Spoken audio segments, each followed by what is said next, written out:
ആദ്യം അച്ഛൻ അറിയില്ല, അമ്മക്ക് മാത്രം. അമ്മ വാസ് ഹാഫ് 50-50, കാരണം പറഞ്ഞിട്ട് നന്നാവില്ല എന്ന് തോന്നിയ വെട്ടി ശീലമുള്ളവർക്ക് മാത്രമേ വെട്ടാൻ പറ്റുള്ളൂ, അല്ലെങ്കിൽ വിരലിന്റെ കാര്യത്തിൽ തീരുമാനമാവും. പൈസ വരാൻ തുടങ്ങിയപ്പോൾ എല്ലാവരും ഓക്കെ, അപ്പോൾ മനസ്സിലായി ഓക്കെ ഇത് നല്ലൊരു ഫീൽഡ് ആണ്. F0 എന്ന് വന്നിരിക്കുന്ന കോഴിക്കോട് ജില്ലയിലാണ്. കോഴിക്കോട് ജില്ലയിൽ മക്കട ബദിരൂർ എന്ന് പറഞ്ഞ സ്ഥലത്താണ് ഞാനിപ്പോൾ ഉള്ളത്. ഞാൻ വന്നിരിക്കുന്നത് നിവ കോക്കനട്ട് പ്രോസസിംഗ് യൂണിറ്റിലാണ്. ക്രിസലൈറ്റ് എന്ന് പറയുന്ന ഒരു സ്ത്രീ സംരംഭകയാണ് ഈ ഒരു കമ്പനി മുന്നോട്ട് കൊണ്ടുപോയിക്കൊണ്ടിരിക്കുന്നത്. ഡോക്ടറാവാൻ പഠിച്ചു, എന്നാൽ ഇന്ന് ഒരു സംരംഭകയായിട്ടാണ് ജീവിതം മുന്നോട്ട് പോയിക്കൊണ്ടിരിക്കുന്നത്. എന്തൊക്കെയാണ് ഈ കമ്പനിയുടെ വിശേഷം നമുക്ക് കാണാം. നേരെ കമ്പനിക്കകത്തേക്ക്. ഈ ഫീൽഡിലേക്ക് വരാനുള്ള മെയിൻ റീസൺ എൻ്റെ ഗ്രാൻഡ് മദർ ആണെന്ന് തന്നെ പറയാം. ഗ്രാൻഡ് മദർക്ക് സുഖമില്ലാണ്ടായപ്പം ഗ്രാൻഡ് മദറുടെ കൂടെ നിൽക്കാൻ കുറച്ച് എൻ്റെ പഠിത്തം കഴിഞ്ഞപ്പം ഗ്രാൻഡ് മദറുടെ കൂടെ നിൽക്കേണ്ട ഒരു അവസ്ഥ വന്നു. അങ്ങനെയാണ് ഞാൻ എന്ത് ചെയ്യണം, കൂടെ നിന്നുകൊണ്ട് എന്ത് ചെയ്യാൻ പറ്റും എന്നുള്ള ഓരോ സംഭവങ്ങൾ നോക്കിയപ്പം ആദ്യം ഞാൻ തുടങ്ങിയത് അച്ചാറായിരുന്നു. വീട്ടിൽ ഇരുന്നുകൊണ്ട് തന്നെ ചെയ്യാൻ പറ്റും എന്ന് തോന്നിയ സംഭവം അച്ചാറായിരുന്നു. അപ്പോൾ അത് ചെറിയ രീതിയിൽ പരിചയമുള്ളവരുടെ നോൺ സർക്കിളിൽ മാത്രം കൊടുക്കുന്നുണ്ടായിരുന്നു. അതേപോലെ തന്നെയായിരുന്നു സോപ്പും.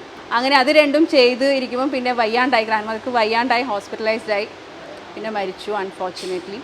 അങ്ങനെയാണ് ഫുൾ ഫ്ലെഡ്ജിൽ ഇനി എന്തെങ്കിലും ചെയ്യാമെന്നും പറഞ്ഞ് നോക്കുമ്പോൾ ആദ്യം പോയത് സോപ്പിലേക്ക് തന്നെയാണ്. പക്ഷേ എന്തോ കാരണവശാൽ അത് നടന്നില്ല. ഞാൻ ട്രെയിനിങ്ങിന് പോയി, അത് ട്രെയിനിങ് ആ ടൈം ഉണ്ടായിരുന്നില്ല, കൊറോണ ടൈം ആയതുകൊണ്ട്. പിന്നെ ഞാൻ ആ സീസണിൽ കണ്ടത് ഒന്ന് മെഡിക്കലും പിന്നെ ഒന്ന് ഫുഡും, എന്ത് വന്നാലും നിലനിൽക്കും എന്നുള്ളത് തോന്നി. അങ്ങനെ പിന്നെ സ്വന്തം ആവശ്യത്തിന് വെളിച്ചെണ്ണ അന്വേഷിച്ചപ്പോഴാണ്, റിസർച്ച് ചെയ്തപ്പോഴാണ് ഇതിൽ കുറേ അഡൾട്രേഷനും കാര്യങ്ങളും ഒക്കെ ഉണ്ട് എന്നുള്ളത് അറിഞ്ഞതും. അതെന്താണ് അതിൻ്റെ റീസൺ അന്വേഷിച്ച് പോയപ്പം അങ്ങനെ തോന്നിയതാണ്, എന്തുകൊണ്ട് എനിക്ക് തന്നെ ഒന്ന് സ്റ്റാർട്ട് ചെയ്തുകൂടാ, അതെന്താണ്, എങ്ങനെ, എവിടെ ചെന്ന് അവസാനിക്കും ഒന്നും ചിന്തിച്ചില്ല, ഒന്നുമില്ല. ബിസിനസ് ഫീൽഡിനെ കുറിച്ച് ഒന്നുമില്ല, ഇറങ്ങി അങ്ങോട്ട് പുറപ്പെട്ടു. അങ്ങനെ സ്റ്റാർട്ട് ചെയ്തതാണ് ഇന്നിപ്പോൾ നിങ്ങൾ ഈ കാണുന്ന ഈ സംഭവം ഇവിടം വരെ എത്തിയത്. ഇവിടെ എന്തൊക്കെ പ്രോഡക്റ്റ് നിങ്ങൾ ചെയ്തുകൊണ്ടിരിക്കുന്നത്? നമ്മളിപ്പം ചെയ്യുന്ന വെന്ത വെളിച്ചെണ്ണ, കോൾഡ് പ്രസ് കോക്കനട്ട് ഓയിൽ, പിന്നെ എക്സ്പെല്ലർ കോക്കനട്ട് ഓയിൽ. ഇത് മൂന്നാണ് ഇവിടെ ചെയ്തുകൊണ്ടിരിക്കുന്നത്. മൂന്നാണ് ഇപ്പം അറ്റ് പ്രസന്റ് ചെയ്തുകൊണ്ടിരിക്കുന്നത്. പക്ഷെ കോക്കനട്ട് വാട്ടറിനെ കൊണ്ട് എന്ത് ചെയ്യാൻ പറ്റും എന്നുള്ളത് കുറെ അന്വേഷിച്ചപ്പോൾ ഒരു പ്രോഡക്റ്റ് കണ്ടുപിടിച്ചു. അപ്പോൾ അതിന്റെ റിസർച്ച് മീൻസ് R&D നടന്നുകൊണ്ടിരിക്കുകയാണ്. ഇത് ഇവിടെ എങ്ങനെയാണ് ഇതിന്റെ പ്രോസസ് ഒക്കെ നടക്കുന്നത്, അതൊന്നും എനിക്ക് അറിയണം. അതിലേക്ക് നമുക്ക് കടക്കാം. തേങ്ങ എടുത്തിട്ടാണ് നമ്മൾ ചെയ്യുന്നത്. കൊപ്ര യൂസ് ചെയ്യുന്നില്ല, കാരണം പല ഉണക്ക് എങ്ങനെയാണ് അവർ ഉണക്കുന്നതെന്നൊന്നും നമുക്ക് അറിയില്ല.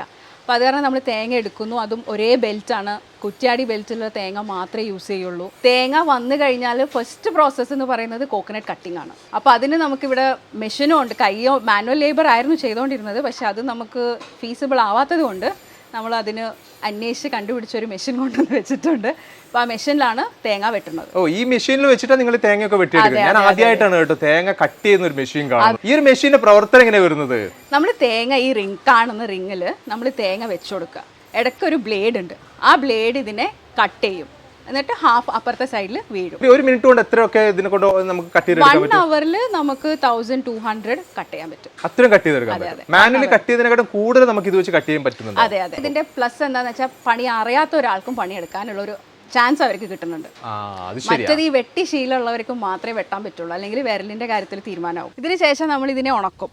ഉണക്കിയ ശേഷം ഉണക്കിയെടുക്കുന്നത് പുറത്തിട്ട് വെയിലാണ് ഉണക്കിയെടുക്കുന്നത്? അല്ല, വെയിലത്തിട്ടിട്ടല്ല, നമ്മൾ ഡ്രയറിലിട്ടിട്ടാണ് ഉണക്കിയെടുക്കുന്നത്. ഇലക്ട്രിക് ഡ്രയേഴ്സിലിട്ടിട്ടാണ് ഉണക്കിയെടുക്കുന്നത്. ഇലക്ട്രിക് ഡ്രയർ ആണ് യൂസ് ചെയ്യുന്നത്? അതെ. നെല്ലവിടെ പോയി കഴിഞ്ഞാലും നമ്മൾ കത്തിക്കുന്ന രീതിയിലുള്ള ആ ഒരു ഡ്രയർ. പക്ഷെ അത് പണി കൂടുതലാണ്. എനിക്കറിയില്ല, അവർക്ക് ഈസി ആയിരിക്കും, പക്ഷെ എനിക്കത് എപ്പോഴും പണി കൂടുതലായിട്ട് തോന്നും.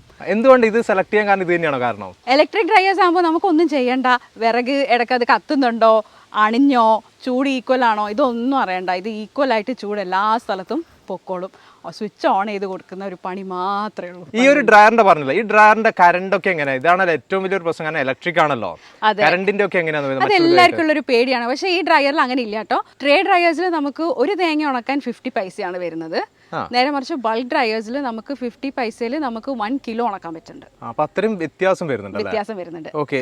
ഈ കമ്പനി വരുന്നത് ഡെൽമാർക്ക് എന്ന് പറഞ്ഞ കമ്പനിയാണ്. ഇവര് തൃശ്ശൂർ ഉള്ളതാണ്. ഡെൽമാർക്ക്. അതെ. ഇവരുടെ ആദ്യം ഞാൻ ട്രേ ഡ്രയേഴ്സ് എടുത്തു, അതിൽ ഞാൻ ഭയങ്കര സാറ്റിസ്ഫൈഡ് ആയിരുന്നു. അങ്ങനെയാണ് ഞാൻ ഇവരുടെ ബൾക്ക് ഡ്രയേഴ്സ് വന്നു എന്ന് പറഞ്ഞപ്പം ഇതിൽ ഇവരുടെ ബൾക്ക് ഡ്രയർ എടുക്കുന്നതിന്റെ മുന്നേ ഞാൻ വേറൊരു ഡ്രയർ എടുത്തു. അതെടുത്ത് നല്ലൊരു പണി കിട്ടി. ഈ കമ്പനിന്റെ അല്ലല്ല, വേറൊരു കമ്പനിയുടെ. അങ്ങനെ പിന്നെയും പോയി ഇവരുടെ അടുത്ത് തന്നെ ഒരു ഡ്രയർ തരുമോന്ന് പറഞ്ഞു. ശരി, ഓക്കെ ഓക്കെ.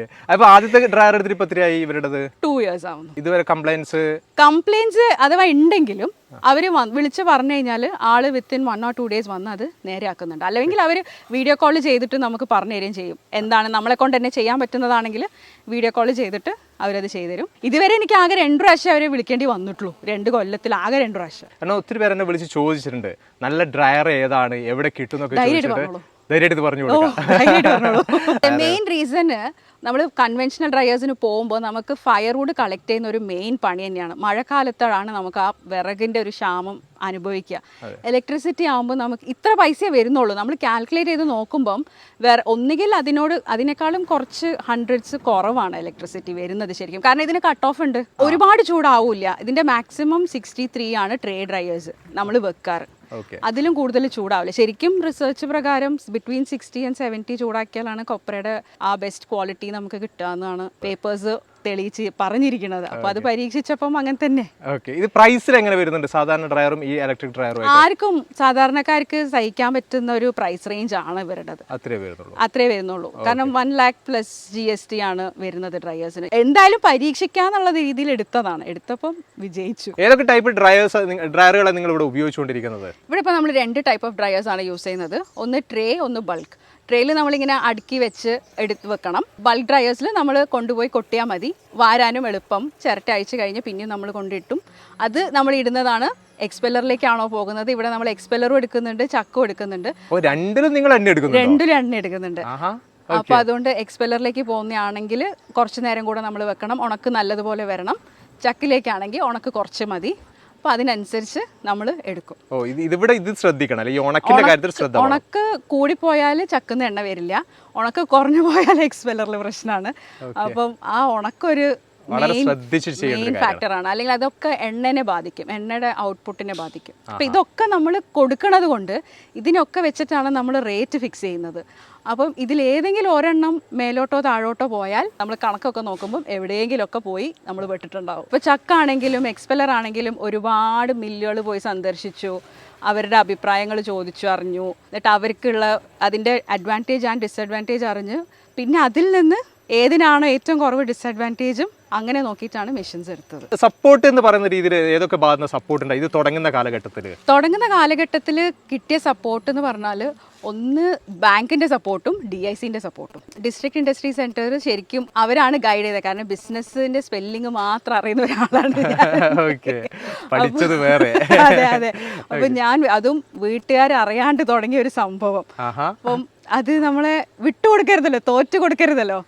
അങ്ങനെ തോറ്റു കൊടുക്കാണ്ട് നിലനിൽക്കാൻ വേണ്ടി ബാക്കി എവിടെ നിന്നൊക്കെ ഹെൽപ്പ് കിട്ടുമെന്ന് നോക്കി അന്വേഷിച്ചു. അപ്പോൾ DIC ഒരുപാട് ഇതിൻ്റെ പേപ്പർ വർക്ക്സിന് DIC ഒരുപാട് ഹെൽപ്പ് ചെയ്തു. ഇതിപ്പോൾ നിങ്ങൾ ഈ വീട്ടിൽ നിന്നുള്ള സപ്പോർട്ട് ഉണ്ടല്ലോ, അതായത് ഇത് പഠിച്ചത് വേറെ എവിടെയോ തുടങ്ങിയത് മറ്റൊന്നോ, വീട്ടിലുള്ള അവസ്ഥ എന്തായിരുന്നു നിങ്ങൾ ഈ ഒരു കാര്യം അറിഞ്ഞപ്പോൾ?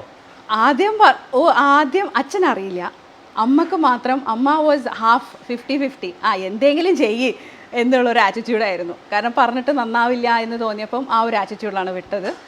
പിന്നെ ഞാനിത് ഓരോന്നും ചെയ്യുന്നത് കണ്ടപ്പം പിന്നെ സ്ലോലി അമ്മ also came into terms. Okay, ഇവള് ഇത് തന്നെ ചെയ്യുള്ളൂ, പറഞ്ഞിട്ട് കാര്യമില്ല എന്നുള്ളത്. പിന്നെ അങ്ങോട്ട് ഇതൊക്കെ സെറ്റായി കുറച്ച് പൈസ വരാൻ തുടങ്ങിയപ്പോൾ എല്ലാവരും ഓക്കെ. അപ്പോൾ മനസ്സിലായി ഓക്കെ ഇത് നല്ലൊരു ഫീൽഡാണ്. അല്ല പറഞ്ഞിട്ട് കാര്യമില്ല, നമ്മളുടെ എല്ലാവരുടെയും ഒരു ആറ്റിറ്റ്യൂഡാണ്. നമ്മൾ ഒന്നുകിൽ ഡോക്ടർ അല്ലെങ്കിൽ എഞ്ചിനീയർ ഇതൊക്കെ ആയാൽ മാത്രമേ നമുക്ക് ഫൈനാൻഷ്യലി സ്റ്റേബിൾ ആവാൻ പറ്റുള്ളൂ എന്നുള്ളൊരു തോട്ടാണ്. അത് മാറ്റിമറിച്ചു ശരിക്കും സംരംഭകയായിട്ട്. അതെ, പക്ഷെ ഈ ഡെന്റിസ്ട്രി പഠിച്ചത് കൊണ്ട് കുറെ പ്ലസ്സും ഉണ്ട്. അതും കൂടെ ഇവിടെ ആ നോളജും കൂടെ ഇവിടെ യൂസ് ചെയ്യാൻ പറ്റി എന്നുള്ളതാണ്. എഡ്യൂക്കേഷൻ വേണം, ഇല്ലാന്ന് ഞാൻ പറയില്ല ഒരിക്കലും. എഡ്യൂക്കേഷൻ വേണം. ഇത് ഇപ്പൊ നിങ്ങൾ ചെയ്തെടുക്കുന്ന ഈ ഓയിലൊക്കെ ഉണ്ടല്ലോ, ഈ നിങ്ങൾ കോക്കനട്ട് ഓയിലായാലും വെർജിൻ കോക്കനട്ട് ഓയിൽ ഒക്കെ ആണെങ്കിലും ഇപ്പൊ മാർക്കറ്റ് ചെയ്യുന്നത് എവിടെയൊക്കെ ചെയ്തുകൊണ്ടിരിക്കുന്നത്? ഇപ്പൊ നമ്മൾ കേരളത്തിന്റെ വെളിയിലാണ് മാർക്കറ്റ് ഫുള്ള് നമ്മളുടേത്. തുടങ്ങിയപ്പം B2C ഒക്കെ പ്ലാൻ ചെയ്തിട്ടാണ് തുടങ്ങിയത്. പക്ഷെ അത് B2Bയിൽ ചെന്ന് അവസാനിച്ചു. അപ്പോൾ നമ്മുടെ market majority market north India ആണ്. നോർത്തിൽ മാത്രമല്ല നമ്മൾ ഇവിടെയും കൊടുക്കുന്നുണ്ട്. കുറച്ച് കാലമായി നമ്മൾ ഇവിടെ കൊടുക്കാൻ തുടങ്ങിയിട്ട്. ഇവിടെയും നമുക്ക് by God's grace repeated customers ഉണ്ട്. ആൾക്കാർ സാറ്റിസ്ഫൈഡ് ആണ്. ഉപയോഗിച്ച് നോക്കിയാൽ മാത്രമേ, നമ്മൾ പറഞ്ഞാലൊന്നും ആൾക്കാർക്ക് വിശ്വാസമാവില്ല. കാരണം ഒരുപാട് കോമ്പറ്റീഷനാണ് ഈ ഫീൽഡിലുള്ളത്. അപ്പോൾ അത് തന്നെയായിരുന്നു എൻ്റെ ഏറ്റവും വലിയ ചാലഞ്ചും. അപ്പോൾ അങ്ങനെ ഇപ്പം ഉപയോഗിച്ച് എല്ലാവരോടും ഞാൻ അതാ പറയാം, നിങ്ങൾ ആദ്യം ഉപയോഗിക്കൂ, എന്നിട്ട് നിങ്ങൾ പറയൂ, തീരുമാനിക്കൂ വാങ്ങണോ വേണ്ടയോ. ആദ്യം ഉപയോഗിച്ച് നോക്കുക ക്വാളിറ്റി ഉണ്ടോ ഇല്ല. ഓക്കെ, ഇതിപ്പോ ഇൻ കേസ് ആരെങ്കിലും ഡിസ്ട്രിബ്യൂഷൻ ഒക്കെ ചോദിക്കുകയാണെങ്കിൽ അങ്ങനെ കൊടുക്കാനൊക്കെ നിങ്ങൾ റെഡി ആണോ? നമ്മൾ റെഡിയാണ്.